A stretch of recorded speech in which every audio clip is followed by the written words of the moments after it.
ఏగతి నుద్ధరించేవో ఇంతటి మీదట మమ్ము. ఉపోద్ఘాతం. ఈ సంకీర్తన, ఆత్మ విమర్శ, శరణాగతి కోవలోకి వస్తుంది.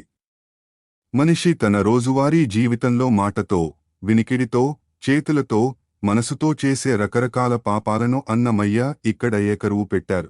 ఇన్ని తప్పులు చేసిన మమ్మల్ని ఇక నీవే ఏ విధంగా ఉద్ధరిస్తావో అని స్వామిపైనే భారాన్ని వేయడం ఇందులో కనిపిస్తుంది. తెలుగు సారాంశం. ఓ శ్రీనివాస! భోగ విలాసాల కోరికలతో మా పనులన్నీ పాడైపోయాయి. ఇకపై మమ్మల్ని ఏ విధంగా కాపాడతావు?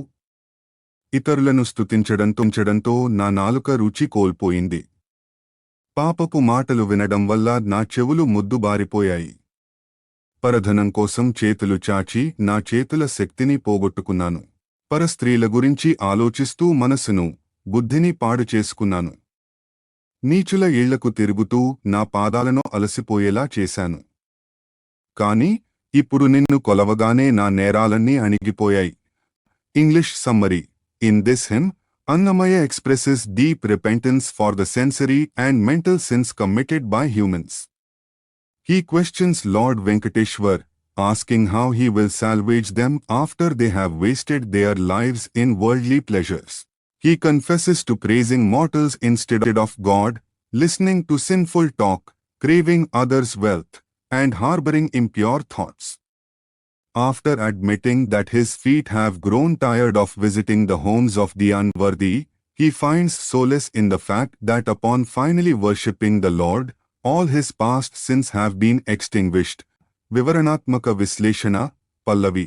ఏగతి నుద్ధరించేవో ఇంతటి మీదట మమ్ము, భోగపు గోరికలచే బొలిసబో పనులు. భావము. స్వామి! ప్రాపంచిక సుఖాల మీద ఉన్న కోరికల వల్ల మేము చేయాల్సిన అసలైన పనులన్నీ, ఆధ్యాత్మిక సాధన, పాడైపోయాయి. ఇకపై మమ్మల్ని నీవు ఏ మార్గంలో ఉద్ధరిస్తావో నీకే తెలియాలి. వివరణ. భౌతిక సుఖాల వల్ల మనిషి తన అసలైన లక్ష్యాన్ని ఎలా మర్చిపోతున్నాడో ఇక్కడ వివరించబడింది. చరణం 1. పరగె నాలుక సొంపు పరసిపోయే పరులనే నుతించి పలుమారును, విరసపు బాపముల వెనికిచే వీనులెల్లా గొరమాలే మాకు నేటి కులాచారములు. భావము. భగవంతుడిని స్తుతించాల్సిన నాలుకతో మనుషులను పొగడటం వల్ల నా నాలుక పవిత్రతను కోల్పోయింది. పనికిరాని, పాపపు మాటలు వినడం వల్ల నా చెవులు ముద్దుబారిపోయాయి. మా కులాచారాలు, ధర్మాలు అన్నీ నాశనమైపోయాయి. వివరణ. వాక్కు మరియు శ్రవణం అనే ఇంద్రియాలను దుర్వినియోగం చేయడం వల్ల కలిగే అనర్థాలను అన్నమయ్య సూచించారు. చరణం 2. మెక్కలాన బరధనమునకు జాచి చాచి ఎక్కువ జేతుల మహిమెందోపోయ, తక్కక పరస్త్రీల దలచి మనసు బుద్ధి ముక్కపోయ మాకు నేటిముందరి పుణ్యములు. భావము. ఇతరుల ధనం కోసం ఆశగా చేతులు చాచి నా చేతులకున్న గౌరవాన్ని పోగొట్టుకున్నాను. పరస్త్రీలను తలచుకుంటూ మనసును, బుద్ధిని ముక్కలు చేసుకున్నాను, చెడగొట్టుకున్నాను. దీనివల్ల నేను పూర్వం చేసుకున్న పుణ్యమంతా హరించుకుపోయింది. వివరణ. లోభం, కామం మనిషి బుద్ధిని ఎలా భ్రష్టు పట్టిస్తాయో ఇక్కడ వివరించారు. చరణం 3. ఎప్పుడు నీచుల ఇండ్ల కెడతాకి పాదములు తప్పని తపములెల్లా తలగిపోయే. ఇప్పుడే శ్రీ వెంకటేశ ఇటు నిన్ను గొలువగా నెప్పుననే చేసినట్టి నేరమెల్లా నడగే. భావము. అల్పులైన వారి ఇళ్లకు సహాయం కోసం తిరుగుతూ నా పాదాలు అరిగిపోయాయి, నా తపస్సు ఫలం తప్పిపోయింది. కాని ఓ శ్రీవెంకటేశ్వర! ఇప్పుడు ఇలా నిన్ను ఆశ్రయించగానే నేను ఇంతవరకు చేసిన పాపాలు, నేరాలన్నీ ఒక్కసారిగా అణిగిపోయాయి. వివరణ. ఎన్ని తప్పులు చేసినా చిత్తశుద్ధితో భగవంతుని శరణు వేడితే ఆయన క్షమించి రక్షిస్తాడనే గొప్ప నమ్మకాన్ని ఈ 00 చరణం కలిగిస్తుంది. తాత్విక విశ్లేషణ. ఈ కీర్తన అపరాధ క్షమాపణ స్తోత్రం వంటిది. ఇంద్రియ నిగ్రహం, కళ్ళు, చెవులు, నాలుక, మనసు ఇవన్నీ దైవచింతనలో ఉండాలని, లేకపోతే అవి మనల్ని పతనం చేస్తాయని హెచ్చరిక. పుణ్యక్షయం. దురాశ, పరస్త్రీ వ్యామోహం వల్ల మనిషి సంపాదించుకున్న పుణ్యం కూడా నశిస్తుందని అన్నమయ్య చెప్పారు. శరణాగతి మహిమ. మనిషి తన తప్పులను నిజాయితీగా ఒప్పుకుని స్వామిని వేడుకుంటే ఆ వెంకటేశ్వరుడు వాటన్నిటినీ తుడిచివేసి అభయమిస్తాడు. పాప మెళగను, పుణ్యఫల మెళగను. ఉపోద్ఘాతం. ఈ సంకీర్తన, శరణాగతి, కర్మ సమర్పణ కోవలోకి వస్తుంది. మనిషి చేసే పనులన్నీ భగవంతుని ప్రేరణ వల్లే జరుగుతున్నాయని, అలాంటప్పుడు పాపపుణ్యాల బాధ్యత కూడా ఆయనదేనని అన్నమయ్య ఇందులో వాదిస్తారు. ఇంద్రియాలను భగవంతుడే మనకు తోడుగా ఇచ్చాడని, వాటి మాట వినకపోతే అది భగవంతుని ఆజ్ఞను జవదాటడమే అవుతుందని ఒక చమత్కారభరితమైన తర్కాన్ని ఇక్కడ చూడవచ్చు. తెలుగు సారాంశం. ఓ శ్రీనివాస, నాకు పాపం తెలియదు, పుణ్యఫలం తెలియదు. నేను చేసే పనులన్నీ నీవు అనుమతించినవే, సెలవే కదా. నాపై అధికారమున్న ఇంద్రియాలను నీవే నియమించావు.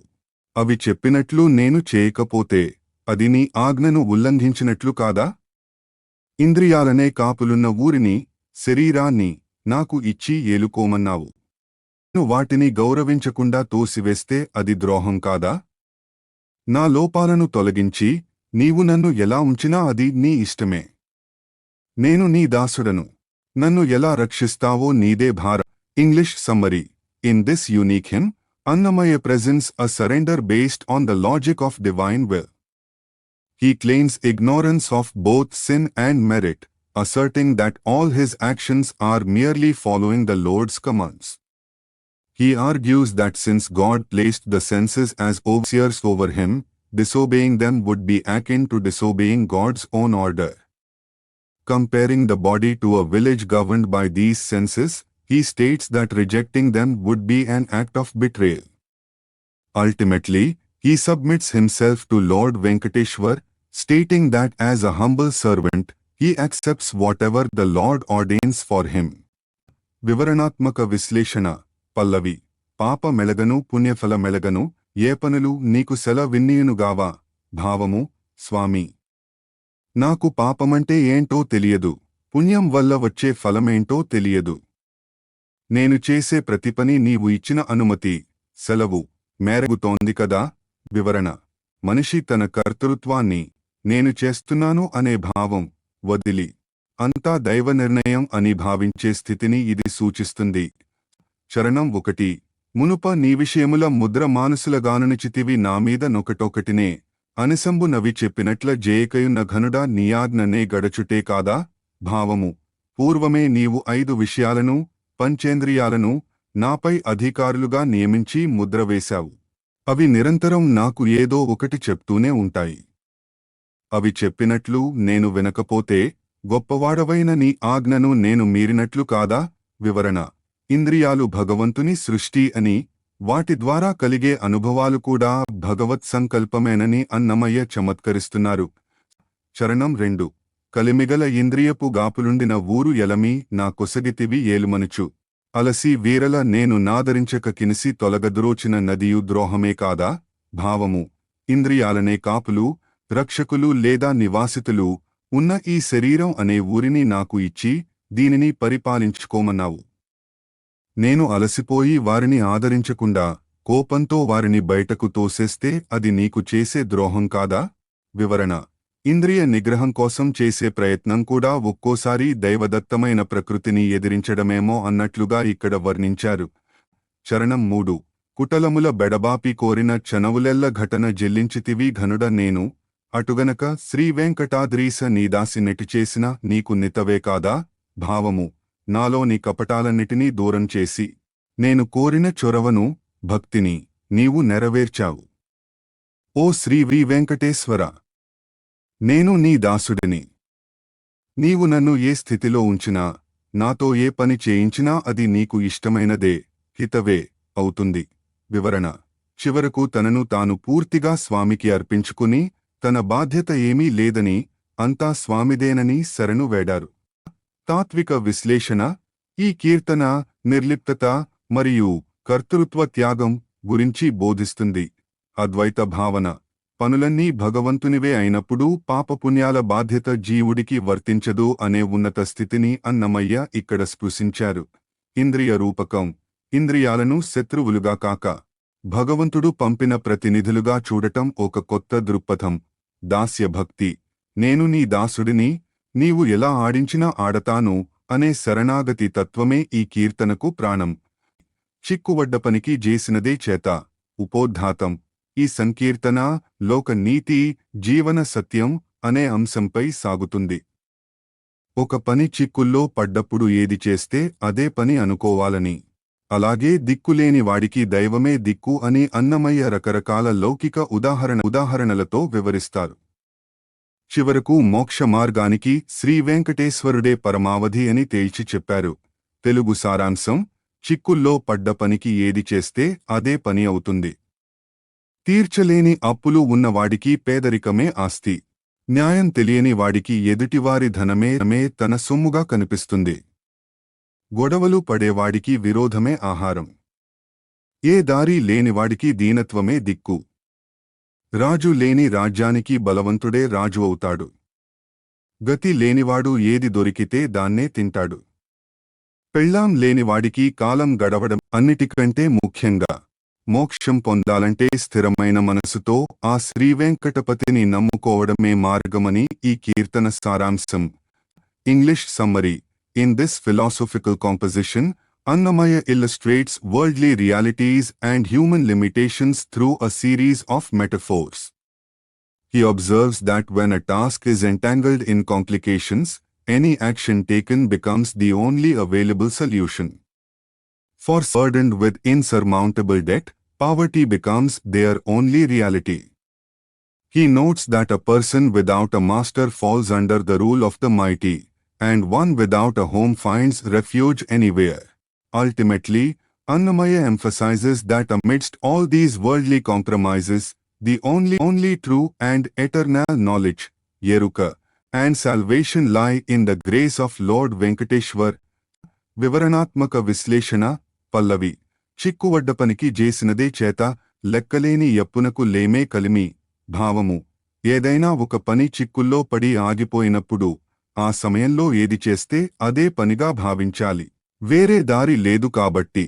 అలాగే లెక్కలేనన్ని అప్పులు ఉన్నవాడికి ఆ అప్పులు తీర్చలేనప్పుడు తనకున్న పేదరికమే, లేమి, ఒక రకమైన ఆస్తి లేదా రక్షణ అవుతుంది. వివరణ. నిస్సహాయ స్థితిలో మనిషి లొంగిపోక తప్పదని, ఉన్నదానితోనే సర్దుకుపోవాలని అర్థం. చరణం 1. తగవులేమికెదిరిధనమే తన సొమ్ము, జగడగానికి విరసమే కూడు. తెగుదెంపులేమికి దీనగతే దిక్కు, బిగువుగూటికి వట్టిబీరమే తగవు. భావము. న్యాయం, తగవు తెలియని వాడికి ఎదుటివారి సొమ్ము తన సొమ్ములా అనిపిస్తుంది. ఎప్పుడూ గొడవ పడేవాడికి మనస్పర్ధలే విరసం, ఆహారం. తెగింపు లేనివాడికి దీనంగా ఉండటమే దిక్కు. ఏమీ లేకపోయినా గర్వంగా, బిగువు ఉండేవారికి ఒట్టి గొప్పలు, బీరం చెప్పుకోవడమే న్యాయంగా తోస్తుంది. వివరణ. మనుషుల ప్రవర్తన వారి గుణాలను బట్టి ఎలా ఉంటుందో అన్నమయ్య ఇక్కడ ఎండగట్టారు. చరణం 2. పతిలేని భూమికి బలవంతుడే రాజు, గతిలేని కూటికి గన్నదే కూడు. సతిలేనివానికి జరిగినదే యాలు, కుతదీరుటకు రచ్చకొట్టమే ఇల్లు. భావము. పాలకుడు, పతి లేని రాజ్యానికి బలవంతుడే రాజు అవుతాడు. తినడానికి తిండి లేనివాడికి ఏది దొరికితే కన్నదే అదే ఆహారం. భార్య, సతి లేనివాడికి కాలం ఎలా గడిస్తే అదే తన ఇల్లాలు. ఉండటానికి ఇల్లు లేనివాడికి రచ్చబండ లేదా రచ్చకొట్టమే ఇల్లు అవుతుంది. వివరణ. ఆధారం లేని చోట తాత్కాలికమైన సౌకర్యాలే శాశ్వతంగా అనిపిస్తాయని భావం. చరణం 3. ఎదురులేమికి దమకేదైన దల్పిది, మదమత్తునకు దనమలుపే మాట, తుది పదమునకు జేదొడైన విభవము, పదిలపు శ్రీవెంకటపతియే ఎడుక. భావము. అడ్డు చెప్పేవారు లేనప్పుడు మనిషికి తలబెరుసుతనం పెరుగుతుంది. గర్వంతో మదమత్తుడు ఉన్నవాడు తాను ఏం మాట్లాడుతున్నాడో తనకే తెలియదు. మలుపు. కాని అంతిమ పదమైన మోక్షాన్ని చేరడానికి తోడయ్యే సంపద, నిజమైన జ్ఞానం, ఎరుక కేవలం ఆ శ్రీవెంకటేశ్వరుడిని నమ్ముకోవడమే. వివరణ. లోకంలో ఎన్ని అశాశ్వతమైన సర్దుబాట్లు ఉన్నా పరమార్థం మాత్రం భగవంతుడే అని ముగించారు. తాత్విక విశ్లేషణ. ఈ కీర్తన లోకజ్ఞానం, దైవ చింతన కలయిక. నిజాయితీ. లోకంలో మనుషులు తమ అవసరాల కోసం ఎలా సర్దుబాటు చేసుకుంటారో అన్నమయ్య పచ్చిగా నిజాలను చెప్పారు. అశాశ్వతం. భౌతిక సంపదలు, లోకపు తీరులు అన్నీ అశాశ్వతమని, అవి కేవలం గడిచిపోయే కాలానికి సాక్ష్యాలని వివరించారు. ముక్తి మార్గం.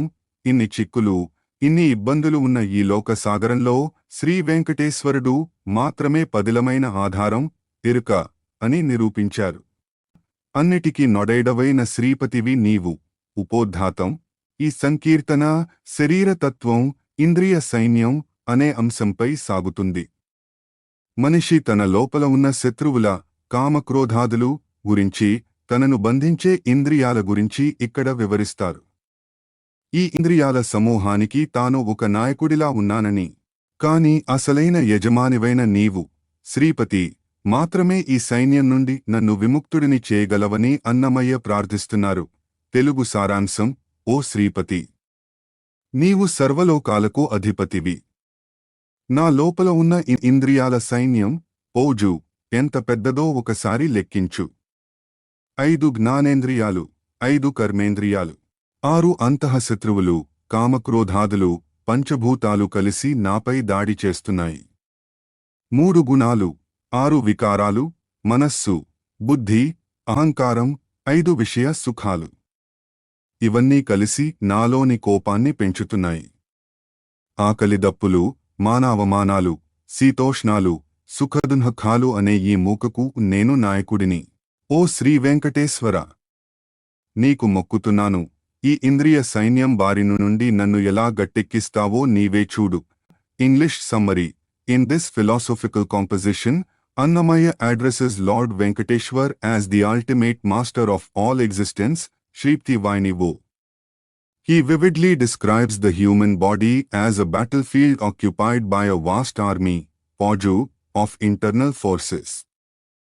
He lists the 5 sensory organs, Nanendriyas, 5 motor organs, Karmendriyas, 6 internal enemies, Parishadvargas, 5 elements, and the various mental states like ego and intellect. Annamaya confesses that he is the leader of this unruly mob of hunger, thirst, leisure, and pain. He surrenders to the Lord, asking him to manage this overwhelming army and grant him liberation. వివరణాత్మక విశ్లేషణ. పల్లవి. అన్నిటికీ నొడైడవైన శ్రీపతివి నీవు, ఎన్నరాదు మాబలగ మెంచుకో మా pose. భావము. సమస్తానికి యజమానివైన శ్రీమన్నారాయణుడవు నీవు. నా లోపల ఉన్న నా బలం, బలగం, నా సైన్యం, పోజు ఎంత ఉందో ఒకసారి లెక్కపెట్టు. దాన్ని లెక్కించడం ఎవరికీ సాధ్యం కాదు. వివరణ. మనిషి తనలోని ఇంద్రియ శక్తులను అదుపు చేయలేక, అవి ఒక పెద్ద సైన్యంలా తనను ముంచెత్తుతున్నాయని మొరపెట్టుకుంటున్నాడు. చరణం 1. జ్ఞానేంద్రియము లైదు శరీరిలోపల ఆనక కర్మేంద్రియము లైదు. తానకపు కామక్రోధాల వర్గము లారు ఈ నెలవు పంచభూతాలెంచు మాపోజు. భావము. ఈ శరీరంలో 5 జ్ఞానేంద్రియాలు, 5 కర్మేంద్రియాలు ఉన్నాయి. వాటితో పాటు 6 కామక్రోధాదులు, అరిషడ్వర్గాలు, ఈ శరీరానికి మూలమైన పంచభూతాలు ఉన్నాయి. ఇవన్నీ కలిసి నా సైన్యం. వివరణ. ప్రాథమిక శారీరక మరియు మానసిక శక్తులు మనిషిని ఎలా ఆవరించి ఉంటాయో అన్నమయ్య ఇక్కడ లెక్కించారు. చరణం 2. తప్పని గుణాలు 3 తనువికారము లారు అప్పటి మనోబుద్ధ్యహంకారాలు. ఉప్పతిల్లు విషయము లుడివోని ఒకైదు ఇప్పటి మించే కోపము ఎంచుకో మా పోజు. భావము. తప్పించుకోలేని 3 గుణాలు, సత్వ, రజ, తమో గుణాలు, 6 వికారాలు, మనసు, బుద్ధి, అహంకారం ఉన్నాయి. వీటికి తోడు నిరంతరం ఉద్భవించే 5 విషయ సుఖాలు, శబ్ద, స్పర్శ, రూప, రస, గంధాలు. వీటన్నిటి వల్ల పెరిగే కోపం నా సైన్యంలో భాగాలు. వివరణ. మానసిక వికారాలు మరియు ప్రకృతి గుణాలు మనిషిని ఆధ్యాత్మిక మార్గం నుండి ఎలా మళ్లిస్తాయో వివరించబడింది. చరణం 3. ఆకలిదప్పియును మానవమానములను సోకిన శీతోష్ణాలు సుఖదుఃఖాలు. మూకగమికాడా నేను మొక్కెద శ్రీ వెంకటేశ ఏకటార గడపేవా నెంచుకో మా పోజు. భావము. ఆకలిదప్పులు, గౌరవ అవమానాలు, చలి మరియు వేడి, సుఖదుఃఖాలు. ఇవన్నీ ఒక మూక, గుంపు లాగా నన్ను చుట్టుముట్టాయి. ఈ మూకకు నేను నాయకుడిని, గమికాడను. ఓ శ్రీ వెంకటేశ్వర, నీకు మొక్కుతున్నాను. ఈ పెద్ద సైన్యం నుండి నన్ను విముక్తుడిని చేసి ఒడ్డుకు చేర్చే బాధ్యత నీదే. వివరణ. ద్వంద్వాల, సుఖదుఃఖాలు వంటివి మధ్య చిక్కుకున్న జీవుడు పరమాత్మ సహాయం కోరుతూ చేసే సంపూర్ణ శరణాగతి ఇది. తాత్విక విశ్లేషణ. ఈ కీర్తన సాంఖ్య యోగం మరియు శరణాగతి కలయిక. ఇంద్రియ విశ్లేషణ. మానవ శరీరంలోని వివిధ విభాగాలను జ్ఞానేంద్రియాలు, కర్మేంద్రియాలు, హరిషడ్వర్గాలు అన్నమయ్య ఒక క్రమ పద్ధతిలో వివరించారు. అహంకార పరిత్యాగం, ఈ సైన్యానికి తాను నాయకుడినని చెప్పుకుంటూనే ఆ సైన్యం తనను ఇబ్బంది పెడుతోందని, కాబట్టి అసలైన యజమాని శ్రీపతి రావాలని కోరడం ద్వారా తన అసక్తతను చాటుకున్నారు. ముక్తి మార్గం, లోపల ఇన్ని శత్రువులు ఉన్నప్పుడు కేవలం భగవంతుని దయ ఉంటేనే మనిషి శాంతిని పొందగలడని ఈ కీర్తన సారాంశం. 7 నుండి నిందాక నింటి ముంగిట. ఉపోద్ఘాతం. ఈ సంకీర్తన శ్రీకృష్ణ లీలలు, ఆశ్చర్య భక్తి అనే అంశంపై సాగుతుంది. యశోదమ్మ ఇంటి ముంగిట ఆడుకుంటున్న చిన్నారి కృష్ణుడు లోకంలో వింటున్న అద్భుత కృత్యాలు, పూతన సంహారం, మద్దులు విరచడం ఎలా చేయగలిగాడా అని గోపికలు పరస్పరం మాట్లాడుకుంటున్నారు. చిన్నారి రూపంలో ఉన్న పరమాత్మ తత్వాన్ని గుర్తించలేక ఆయన లీలలను చూసి విభ్రాంతి చెందే గోపికల అమాయకత్వం ఇందులో కనిపిస్తుంది. తెలుగు సారాంశం. ఇంతవరకు ఇక్కడే ఇంటి ముంగిట ఉన్నాడు కదా, ఈ కృష్ణుడు అప్పుడే ఎక్కడికి వెళ్ళడు కదా. వీధిలో అందరూ కూడి ఇంత చిన్నవాడు పూతనను ఎలా చంపాడు అని మాట్లాడుకుంటున్నారు. మన గోవిందుడు అంతటివాడు కాడు కదా, చూడరమ్మ వీడు ఎంత గడుసు పాపడో. రోలుకు కట్టేసిన ఈ పసిబిడ్డడు మద్ది చెట్లను ఎలా విరిచాడా అని ప్రజలు పరుగులు పెడుతున్నారు.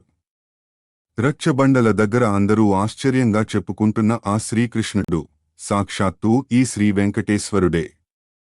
ఇంతటి లీలలు చేసే పాపడు ఈయన తప్ప ఇంకెవరు ఉంటారు? English summary. In this charming hymn, Annamaya depicts the astonishment of the gopis regarding the miraculous deeds of baby Krishna. They wonder how the little child, who was just playing in front of their house, could have simultaneously performed great feats like killing the demoness Putna or uprooting the Marut trees. They playfully comment on his mischievous nature, unable to reconcile his innocent appearance with his divine power. Ultimately, Annamaya reveals that this wondrous child is none other than Lord Venkateshwar himself, the supreme architect of all such divine plays. వివరణాత్మక విశ్లేషణ. పల్లవి. ఈడ నుండే నిందాక నింటి ముంగిట ఆడ నెందు బోడుగదా అప్పుడే ఈ కృష్ణుడు. భావము. ఈ కృష్ణుడు ఇప్పుడే కదా మన కళ్ల ముందే ఇంటి వాకిలిలో ఉన్నాడు. అప్పుడే మళ్ళీ ఎక్కడికైనా వెళ్ళిపోతాడు అని అనుకోలేము కదా. వివరణ. కృష్ణుడి సర్వవ్యాపకత్వాన్ని, ఆయన ఒకే సమయంలో అనేక చోట్ల ఉండగల లీలను గోపికల మాటల ద్వారా అన్నమయ్య సూచిస్తున్నారు. చరణం 1. ఏడ పూతకి చంపె నింత పిన్నవాడంట, ఆడుకునేరదే వీధి నందరుగూడి. వేడుకతో మన గోవిందుడు గాడుగదా, చూడరమ్మ వీడుగడు చుల్లరీడు పాపడు. భావము. ఇంత చిన్న పిల్లోడు పూతనను ఎలా చంపాడు అని వీధిలో అందరూ ఆశ్చర్యంగా మాట్లాడుకుంటున్నారు. మన పసివాడు అలాంటి పనులు చేసేవాడు కాడు కదా అనిపిస్తోంది. చూడరమ్మ వీడు ఎంత గడుసువాడో, చుల్లరీడు. వివరణ. పరమాత్మ చేసే అసాధారణ కార్యాలు ప్రాకృత మానవులకు, గోపికలకు అసంభవంగా తోచి అది ఆశ్చర్యాన్ని కలిగిస్తున్న దృశ్యం. చరణం 2. మరలి ఎప్పటివాడే మద్దులు విడిచెనంట, పరువులు వెట్టేరు పడతులెల్లా, కరీకరించగ రోలగట్టితే నప్పుడు మా హరిగాడుగదా ఆడనన్న బిడ్డడు. భావము. యశోదమ్మ రోలుకు కట్టేసిన ఆ చిన్న పాపడే యమలార్జున వృక్షాలను, మద్దులు విరిచేశాడంట అని విన్న పడతులంతా పరుగులు పెడుతున్నారు. రోలుకు కట్టబడి ఉన్న ఈ పసివాడు నిజంగానే ఆ హరి, మహావిష్ణువు కాడు కదా అని సంశయిస్తున్నారు. వివరణ.